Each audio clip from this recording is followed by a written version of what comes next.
यहाँ एक गिलहरी है। वह खुद के खाने के लिए शाहबलूत के फलों को इकट्ठा करती है और वह रोज शाहबलूत के 3 फलों को इकट्ठा करती है। तो अब मैं यह सोच रहा हूं कि लगातार 5 दिनों तक इकट्ठा करने के बाद शाहबलूत के फलों की संख्या कितनी होगी। तो इसे निकालने का एक तरीका यह है कि रोज गिलहरी 3 शाहबलूत के फलों के समूह को इकट्ठा करती है। तो आप यहां देख पा रहे हैं कि यह पहले दिन में इकट्ठा किया गया है और फिर दूसरे दिन उसने शाहबलूत के 3 फलों के एक और समूह को इकट्ठा किया। तीसरे दिन उसने फलों के एक और समूह को इकट्ठा किया और हर दिन उसने बराबर संख्या में शाहबलूत के फलों को इकट्ठा किया। चौथे दिन 3 और फल इकट्ठे किए। पांचवें दिन 3 और फल इकट्ठे किए। तो अगर आप यह जानना चाहते हैं कि गिलहरी ने कुल कितने शाहबलूत के फल इकट्ठे किए, तो आप इन सभी को गिन सकते हैं। या आप यह भी सोच सकते हैं कि गिलहरी ने 3 फलों के 5 समूह इकट्ठा किए हैं। शाहबलूत के 3-3 फलों वाले 5 बराबर समूह।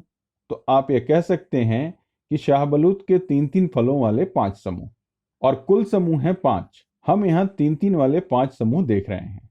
तो इसका मतलब हुआ 5 बार 3। आप यहाँ 3-3 फलों के 5 समूह साथ में देख सकते हैं।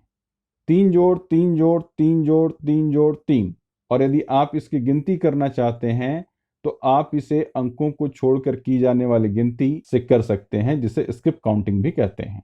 तो यह होगा 3, 6, 9, 12, 15, क्योंकि हमने 3 जोड़ा और हमें 6 मिला। हमने 3 और जोड़ा और हमें 9 मिला। हमने 3 और जोड़ा और हमें 12 मिला और हमने 3 और जोड़ा तो हमें 15 मिला। तो यह एक तरीका है यह जानने का कि आपके पास 15 शाहबलूत के फल हैं।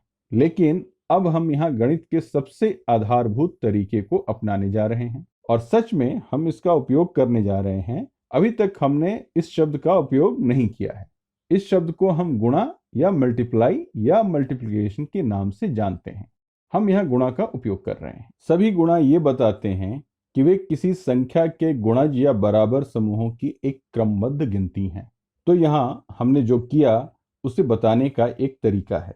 जब हम कहते हैं कि 3 फलों के 5 समूह, जिसे हम 5 लिख सकते हैं, और इसके पहले मैं यहाँ एक नया चिन्ह बना रहा हूँ 5 गुणा 3, तो यहाँ सभी चीजें एक ही बात बता रही हैं। तो आप यहाँ पहले ही एक बराबर समूहों को देख चुके हैं और आपने एक बराबर संख्या कई बार जोड़ी है और आपने इसकी संख्या छोड़कर की जाने वाली गिनती भी की है, जिसे स्किप काउंटिंग भी कहते हैं। और ये सभी चीजें किसी न किसी तरह से एक ही बात बता रही हैं कि आप गुणा कर रहे हैं।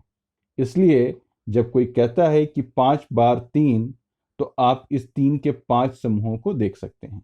या आप इसे 5 बार 3 की तरह देख सकते हैं, या आप इसे 3 जोड़ 3 जोड़ 3 जोड़ 3 जोड़ 3 लिख सकते हैं, या आप इसे 15 भी समझ सकते हैं।